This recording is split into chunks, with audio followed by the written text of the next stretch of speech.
Hello and welcome. I'm Saeed from StoryPlanet.net. Dive right into the essence of the most captivating books without reading them cover to cover. Whether you're on the go, at the gym, or just relaxing at home, we offer you a unique and enriching listening experience. Today, we are exploring the book, The Lean Startup, a creation by Eric Ries.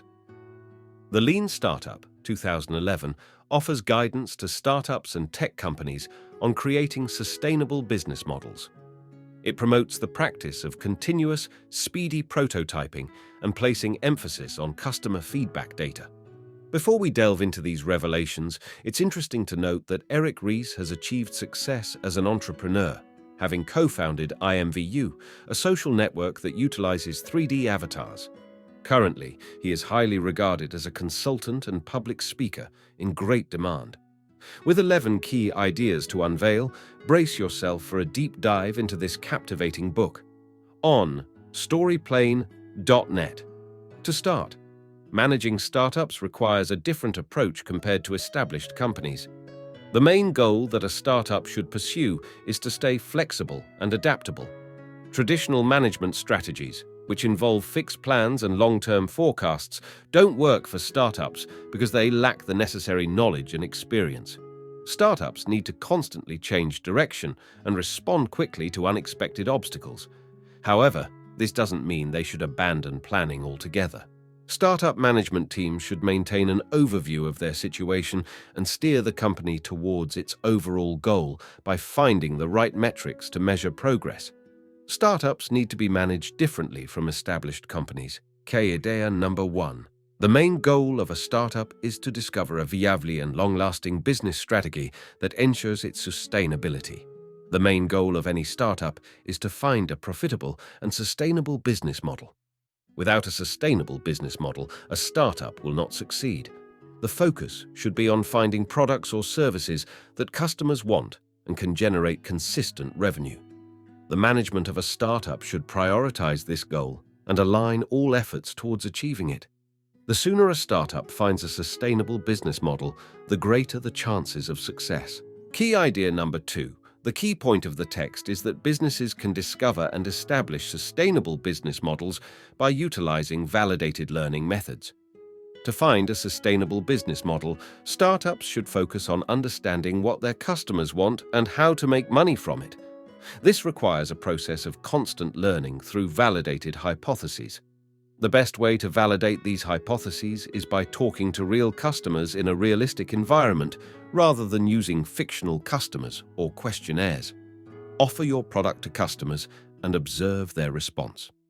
Zappos is an example of a successful business model that was validated through this approach. Key idea number 3. The leap of faith assumptions are used to test the value and growth hypotheses. Developing a product requires a leap of faith in its future success. To bridge the gap between belief and knowledge, founders should test 2 assumptions: the value hypothesis, that the product delivers value to customers, and the growth hypothesis, that the product will appeal to a larger market. Validating these assumptions is crucial before investing in product development.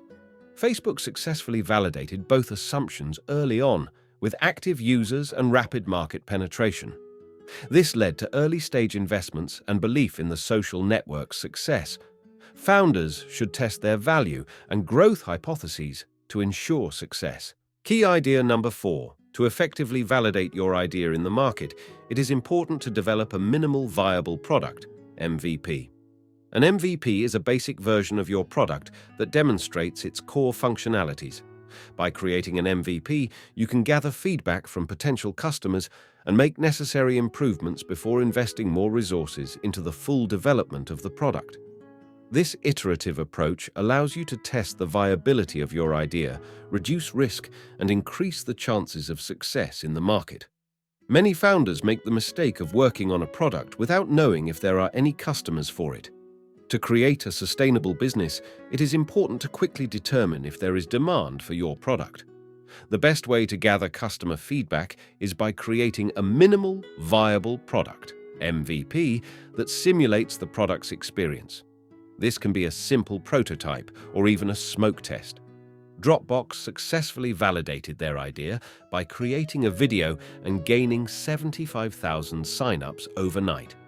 Startups should follow suit and test their ideas in the market before investing time and resources. Key idea number 5. The key concept is to prioritize building, measuring, and learning in a fast and frequent manner. The key point in this text is the importance of learning and gathering feedback in order to find a sustainable business model. The suggested approach is to set up BML loops, which involve building a simple version of a product, collecting customer feedback, and using that feedback to improve and iterate on the product. The focus should be on both quantitative data and qualitative insights from customer interactions.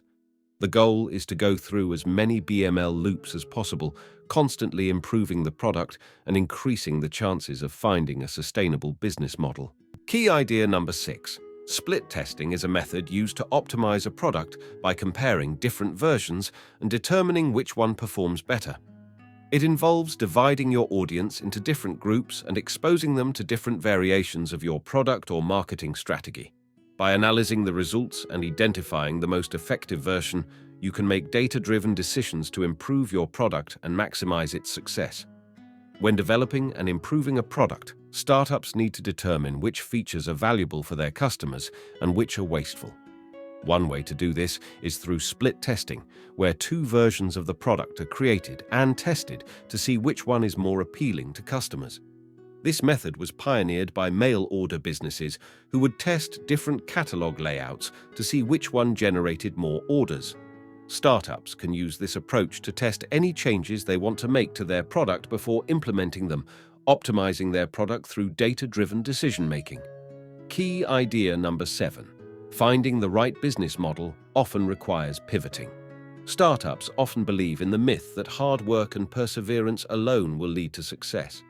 However, this mindset can actually lead to failure if the market does not want the product.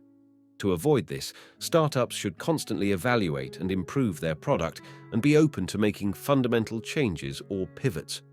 Pivots can take many forms, such as redefining the product's value, targeting a different customer segment, or changing the sales channel. Making the decision to pivot can be difficult, so holding regular pivot meetings can be beneficial. Many successful startups have gone through multiple pivots before finding the right business model. Key idea number 8. Startups should prioritize one key area of growth in the beginning. A business model needs a growth engine to prevent stagnation. There are 3 types: sticky, retaining existing customers through new features or great service; viral, getting existing customers to spread awareness through word of mouth; and paid, investing in marketing. It's best to focus on one engine at a time for quick success and to assess the impact of new features. Startups should initially focus on one engine. Key idea number 9. Vanity metrics may look impressive, but they are not useful for finding a sustainable business model. Startups should focus on the right metrics to find a sustainable business model.